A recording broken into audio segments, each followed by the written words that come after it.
India Legal presents Courts Roundup.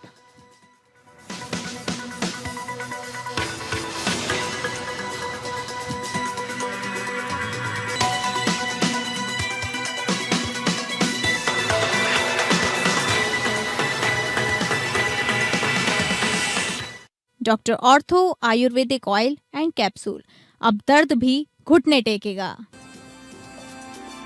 Bengal न्यायिक अधिकारियों पर हमले पर सीजीआई ने दिखाई सख्ती, पश्चिम बंगाल के मुख्य सचिव को नोटिस जारी। घटना की जांच सीबीआई या एनआईए से कराने का आदेश, चुनाव आयोग को केंद्रीय बल तैनात करने का निर्देश। गढ़चिरौली आगजनी मामले की सुनवाई से जस्टिस चंद्रकर हुए अलग। सुरेंद्र गाटलिंग की जमानत याचिका पर चली सुनवाई, सुप्रीम कोर्ट ने ट्रायल में देरी पर जताई चिंता। इलेक्ट्रॉनिक साक्ष्य की प्रतियां नहीं हुई उपलब्ध। फर्जी बीमा पॉलिसी मामले में सुप्रीम कोर्ट ने एसआईटी जांच के दिए आदेश, मुआवजा देने का भी आदेश। तमिलनाडु के डीजीपी ने मांगी माफी। इलाहाबाद हाईकोर्ट ने कहा, पत्नी का भरण पोषण पति की प्राथमिक जिम्मेदारी, माता पिता की जिम्मेदारी से पत्नी की अपेक्षा नहीं। 55,000 रुपए आय में भरण पोषण संभव है।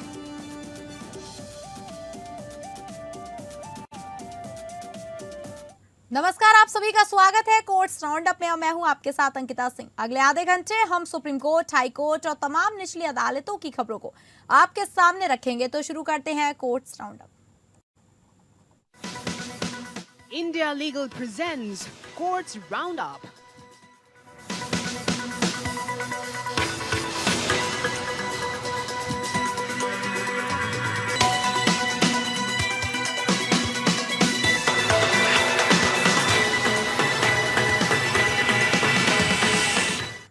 गढ़चिरौली आगजनी मामले में सुनवाई से जस्टिस चंद्रकर अलग हो गए हैं। अब इस मामले की सुनवाई नई पीठ के समक्ष होगी।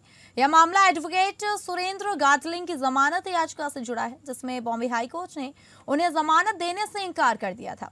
गढ़चिरौली आगजनी कांड 2016 में हुआ था, जिसमें माओवादी साजिश के तहत सुरजगढ़ खदान क्षेत्र में लौह अयस्क ले जा रहे थे। 80 से अधिक वाहनों में आग लग गई थी। गाटलिंग पर इस मामले में यूएपीए और आईपीसी की विभिन्न धाराओं के तहत आरोप लगाए गए हैं। सुप्रीम कोर्ट में इस मामले की सुनवाई के दौरान जस्टिस अतुल चंद्रकर ने खुद को अलग कर दिया है। इससे पहले जस्टिस एमएस सुंदरंश भी इस मामले की सुनवाई से अलग हो चुके हैं। अब यह मामला नई पीठ के समक्ष होगा। सुप्रीम कोर्ट ने पहले इस मामले में ट्रायल में हो रही देरी पर चिंता जताई थी और पूछा था कि क्या किसी व्यक्ति को वर्षों तक विचारहीन कैदी के रूप में जेल में रखा जा सकता है। अदालत ने राज्य से ट्रायल में देरी के कारण भी पूछे थे और इसे कब तक पूरा किया जाएगा, इसकी जानकारी मांगी थी। इस मामले में इलेक्ट्रॉनिक साक्ष्य की प्रतियां अभी तक उपलब्ध नहीं कराई गई है और संबंधित अदालत में स्थायी लोक अभियोजक की भी नियुक्ति नहीं है। अदालत ने पहले वीडियो कॉन्फ्रेंसिंग की सुविधा बेहतर करने के निर्देश दिए थे, लेकिन इसके बावजूद कई तारीखों पर तकनीकी दिक्कतें सामने आई। गौरतलब है कि गाटलिंग जून 2018 से भीमा गोरेगांव मामले में भी हिरासत में है, जबकि जांच राष्ट्रीय जांच एजेंसी द्वारा की जा रही थी।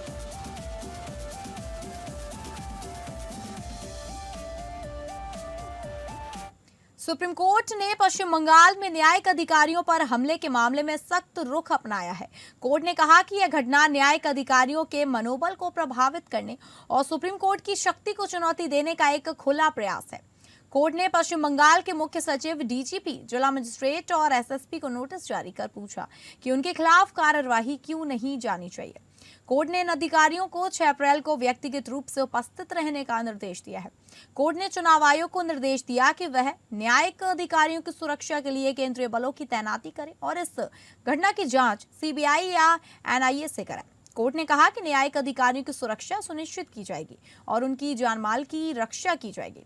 इस मामले में सुप्रीम कोर्ट ने पश्चिम बंगाल सरकार की आलोचना करते हुए कहा कि राज्य प्रशासन की ओर से गंभीर विफलता हुई है।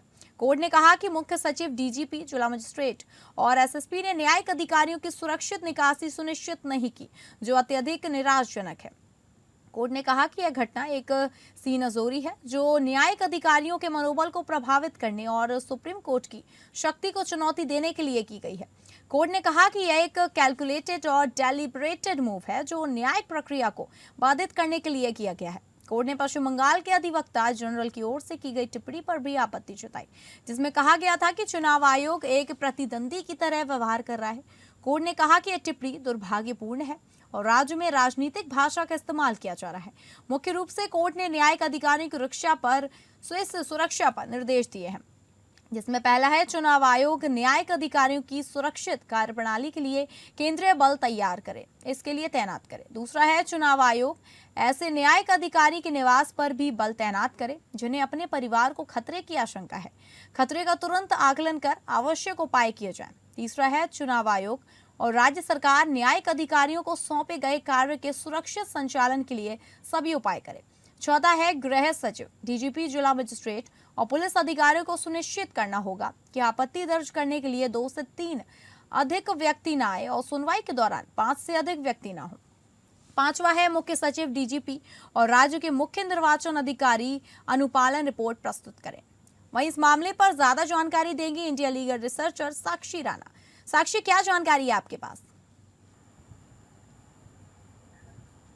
कोर्ट ने आज जजेस की सुरक्षा के लिए बहुत सारी डायरेक्शंस दी हैं, जिसमें ईसीआई को उन्हें डिप्लॉय करा है ताकि जुडिशियल ऑफिसर्स बिना किसी डर के अपना काम कर सकें। और ईसीआई उन्हीं जुडिशियल ऑफिसर्स के घर पर भी फोर्सेस भेजेंगी जिन्हें अपने परिवार की सेफ्टी का खतरा रहा है।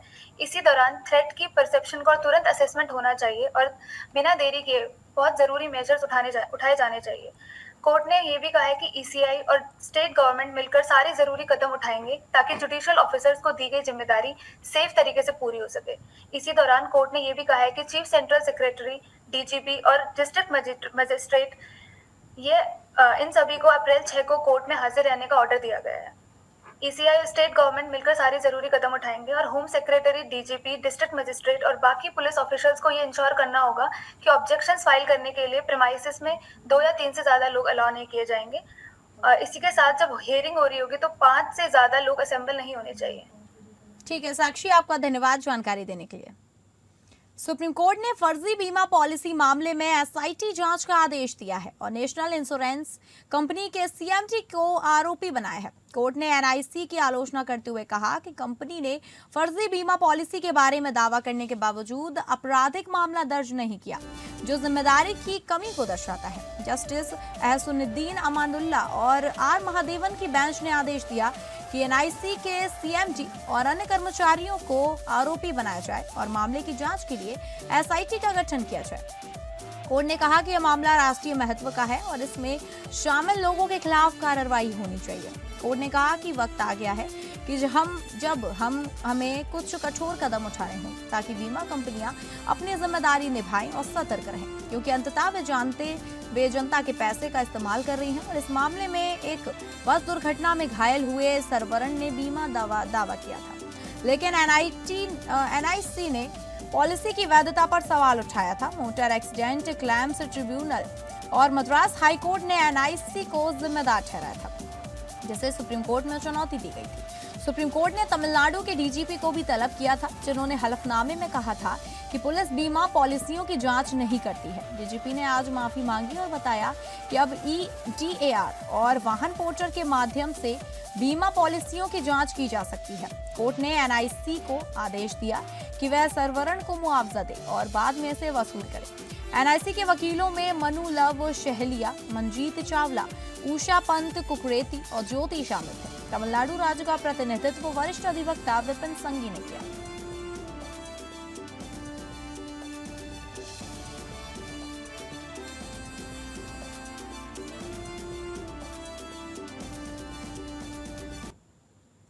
इलाहाबाद हाईकोर्ट ने हनी ट्रैप गैंग पर शिकंजा कसने का आदेश दिया है। हाईकोर्ट ने हाल ही में उत्तर प्रदेश पुलिस को हनी ट्रैप गैंग के खिलाफ कार्रवाई करने का निर्देश दिया है, जो महिलाओं का इस्तेमाल करके पुरुषों को ब्लैकमेल कर पैसे वसूलते हैं। एक न्यायिक आदेश में जस्टिस जे मुनीर और जस्टिस तरुण सक्सेना की डिवीजन बेंच ने कहा कि ऐसे मामले समाज में बहुत ही घिनौनी स्थिति को दर्शाते हैं। कोर्ट ने कहा कि यह बहुत ही गंभीर मामला है। कोर्ट ने एक व्यक्ति की शिकायत पर 5 लोगों, जिनमें से कुछ पुलिसकर्मी भी शामिल हैं, के खिलाफ दर्ज एफआईआर को रद्द करने की याचिका को खारिज कर दिया। व्यक्ति ने आरोप लगाया था कि एक महिला के साथ होटल में विचार करने के बाद उससे ब्लैकमेल किया गया था और 8 से 10 लाख रुपए की मांग की गई। कोर्ट ने कहा कि इस मामले की जांच मेरठ जोन के आईजीपी द्वारा की जानी चाहिए और जिले के पुलिस प्रमुखों को ऐसे गैंग के बारे में सतर्क रहने के लिए कहा जाना चाहिए। कोर्ट ने कहा यदि ऐसे अपराधों को जारी रहने दिया गया तो सभ्य दुनिया में जीना मुश्किल हो जाएगा। बिजनौर पुलिस द्वारा दर्ज मामले में शिकायतकर्ता ने आरोप लगाया था कि एक महिला के साथ होटल में सेक्स करने के बाद उससे ब्लैकमेल किया गया और पैसे की मांग की गई। पुलिस के अनुसार महिला ने कुछ वीडियो क्लिप रिकॉर्ड किए थे जिनका इस्तेमाल ब्लैकमेल करने के लिए किया गया। अदालत ने याचिकाकर्ताओं के वकील की ओर से पेश हुए अधिवक्ता शशांक द्विवेदी के अनुरोध पर याचिका वापस लेने की अनुमति दी है। कोर्ट ने कहा यह याचिका वापस ली जाती है, लेकिन हमने जो निर्देश दिए हैं वे लागू रहेंगे। अदालत ने अपने आदेश में डीजीपी, मेरठ जोन के आईजीपी और उत्तर प्रदेश के अतिरिक्त मुख्य सचिव को सूचित करने का निर्देश दिया है।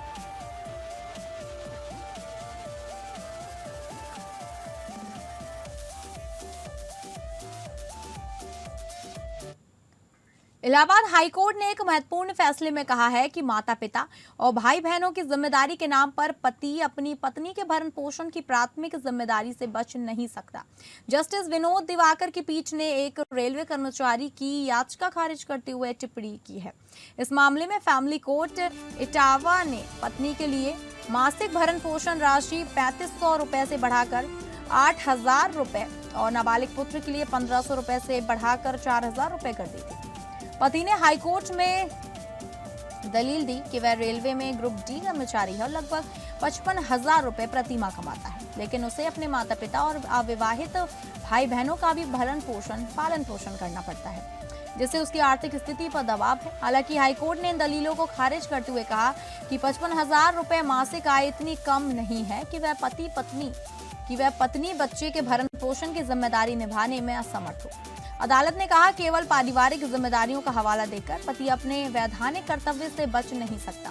पत्नी का भरण पोषण उसकी प्राथमिक जिम्मेदारी है। पीठ ने यह भी रेखांकित किया कि भरण पोषण संबंधी प्रावधान सामाजिक कल्याण के उद्देश्य से बनाए गए ताकि पत्नी सम्मानजनक जीवन जी सके और पति की आर्थिक स्थिति के अनुरूप उसका पालन पोषण हो सके। अदालत ने पाया कि फैमिली कोर्ट ने सभी तथ्यों, आय, सामाजिक स्थिति और जरूरतों को ध्यान में रखते हुए विवेकपूर्ण निर्णय लिया, इसलिए उसमें किसी भी प्रकार की कानूनी त्रुटि या मनमानी नहीं है।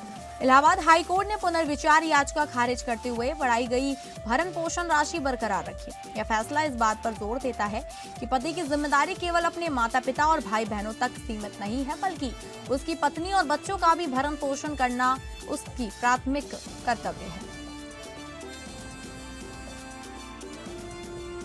ओडिशा हाईकोर्ट ने एक मुस्लिम व्यक्ति पर हमले और उसे जय श्री राम का नारा लगाने के लिए मजबूर करने के मामले में डीएसपी को जांच की निगरानी करने का आदेश दिया है।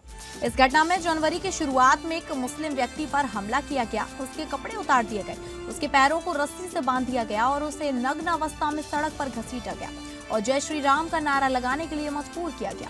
जस्टिस सावित्री रथो ने कहा कि इस घटना का वीडियो सोशल मीडिया पर वायरल हो गया है और इसे देखते ही देखते उचित होगा कि जांच की निगरानी एक वरिष्ठ पुलिस अधिकारी करे। कोर्ट ने कहा इस मामले में जांच चल रही है, लेकिन आरोपों की प्रकृति को देखते हुए यह नहीं कहा जा सकता कि घटना का वीडियो सोशल मीडिया पर वायरल नहीं हुआ है।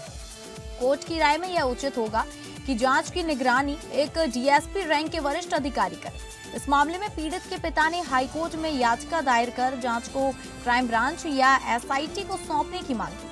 याचिका में कहा गया था कि एफआईआर में संगीन अपराधों के तहत आरोप लगाए जाने चाहिए थे। पुलिस ने बताया कि 2 आरोपियों को गिरफ्तार किया गया है और अन्य आरोपियों की गिरफ्तारी के प्रयास जारी है। कोर्ट ने इस मामले में डीएसपी को जांच की निगरानी करने का आदेश दिया है। पीड़ित का प्रतिनिधित्व अधिवक्ता पीआर छतई ने किया, जबकि राज्य और पुलिस अधिकारियों का प्रतिनिधित्व अधिवक्ता सरथी ज्योति मोहंती ने किया।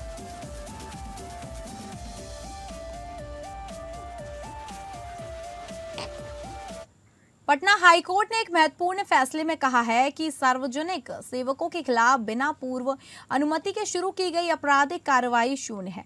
जस्टिस जितेंद्र कुमार की पीठ ने कहा कि यह प्रावधान सार्वजनिक सेवाओं को उनके आधिकारिक कर्तव्यों के निर्वहन में डर से बचने के लिए है।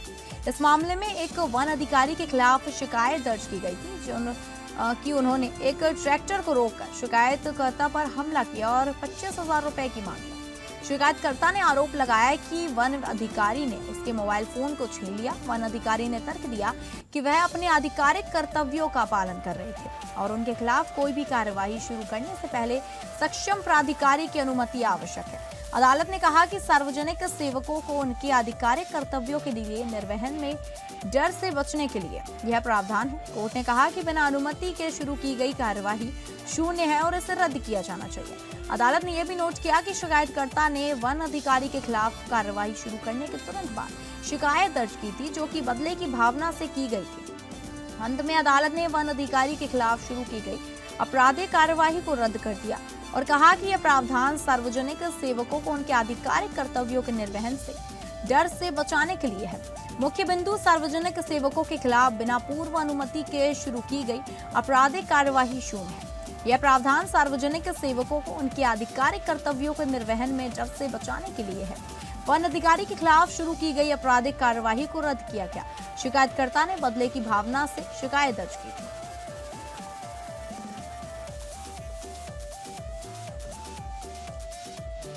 पंजाब और हरियाणा हाईकोर्ट ने एक महत्वपूर्ण फैसले में कहा है कि जांच एजेंसी की ओर से फॉरेंसिक नमूनों को जांच के लिए भेजने में लगातार विफलता पुलिस और आरोपी के बीच मिलीभगत का संकेत देती है। अदालत ने कहा कि सभी मामलों में वैज्ञानिक साक्ष्य जल्द से जल्द एकत्र किए जाने चाहिए और नमूनों को बिना देरी के फॉरेंसिक लेबोरेटरी में भेजा जाना चाहिए। इस मामले में आरोपी ने ट्रायल कोर्ट के आदेश को चुनौती देते हुए एक आपराधिक पुनरीक्षण याचिका दायर की थी, जिसमें उसे डीएनए प्रोफाइलिंग और तुलना के लिए रक्त का नमूना देने का निर्देश दिया गया था। अदालत ने जांच एजेंसी द्वारा फॉरेंसिक साक्ष्य एकत्र करने और भेजने से उठाए गए कदमों की जांच की। रिकॉर्ड से पता चला कि लिवाला, कपड़े और नमूना सील सहित नमूने 23 अप्रैल 2021 को फॉरेंसिक लेबोरेटरी में भेजे गए थे, लेकिन लेबोरेटरी द्वारा आपत्तियां उठाने के कारण उन्हें वापस कर दिया गया था। इसके बाद नमूने को फिर से जमा किया गया, लेकिन आपत्तियां उठाने के बावजूद उन्हें फॉरेंसिक लेबोरेटरी से में भेजने के लिए कोई और कदम नहीं उठाया गया। कोर्ट ने एएसआई सेवा सिंह की क्रॉस एग्जामिनेशन को नोट किया, जिसमें खुलासा हुआ कि नमूनों को वापस करने के बाद उन्हें ना तो ठीक से फिर से भेजा गया और ना ही फॉरेंसिक जांच के लिए आगे बढ़ाया गया। अदालत ने पाया कि वैज्ञानिक साक्ष्य को समय पर संसाधित करने में पूरी तरह से लिलाज थी। अदालत ने कहा कि जांच एजेंसी ने आरोपी का रक्त नमूना प्राप्त करने के लिए एक आवेदन दायर किया था, जो कि इस संदर्भ में सही था। अदालत ने कहा कि नमूनों को फॉरेंसिक जांच के लिए भेजने में लगातार विफलता पुलिस और आरोपी के बीच अनहोनी मिलीभगत का संकेत देती है। अंत में हाईकोर्ट ने चंडीगढ़ के पुलिस महानिदेशक को मामले की जांच के लिए एक आईपीएस अधिकारी को नियुक्त करने का निर्देश दिया और 2 सप्ताह के भीतर जांच पूरी करने का आदेश दिया। अदालत ने डीजीपी को सभी जांच अधिकारियों को भविष्य में वैज्ञानिक साक्ष्य एकत्र करने और नमूनों को फॉरेंसिक लेबोरेटरी में भेजने के लिए आवश्यक निर्देश जारी करने का निर्देश दिया।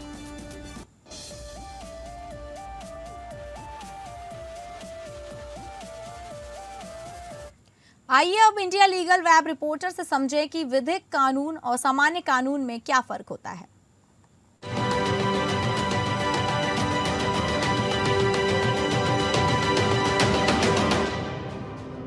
आइए जानते हैं स्टैट्यूटरी लॉ और कॉमन लॉ के बारे में। ये दोनों लीगल सिस्टम के इंपॉर्टेंट पिलर्स हैं, लेकिन इनका सोर्स अलग है। स्टैट्यूटरी लॉ वो लॉ है जो पार्लियामेंट लिखती है और कोडिफाई करती है, जैसे बीएनएस और बीएनएसएस। ये लॉज फिक्स्ड होते हैं। कॉमन लॉज वो लॉ होते हैं जो जजेस के डिसीजन से बनता है, जैसे 1978 में सुप्रीम कोर्ट ने Maneka Gandhi versus union of India के केस में आर्टिकल 21 के स्कोप को एक्सपैंड करते कहा था कि right to life includes right to live with human dignity. वो डिसीजन आज भी कोर्ट्स फॉलो करती हैं। इसको कहते हैं स्टे डिसीजंस। इसी तरह ट्रांजिट एंटिसिपेटरी बेल के प्रोविजंस को कोर्ट ने जुडिशियल प्रेसिडेंस से डेवलप किया। हाल ही में Priya Indoria versus state of Karnataka के केस में सुप्रीम कोर्ट ने ऑब्जर्व किया हाई कोर्ट और सेशन कोर्ट के पास पावर है कि वो extra territorial transit anticipatory bail grant कर सकते हैं, चाहे एफआईआर किसी और स्टेट में रजिस्टर हुआ हो। सिंपल वर्ड में स्टैट्यूटरी लॉ रिटन रूल्स हैं, जबकि कॉमन लॉ जजमेंट विजिडम है। एक स्ट्रक्चर फ्रेमवर्क देता है और दूसरा रियल लाइफ सिचुएशंस के हिसाब से अडैप्ट करता है। दोनों मिलकर सिस्टम को बैलेंस, फ्लेक्सिबल और प्रैक्टिकल बनाते हैं। Do follow us for more legal updates.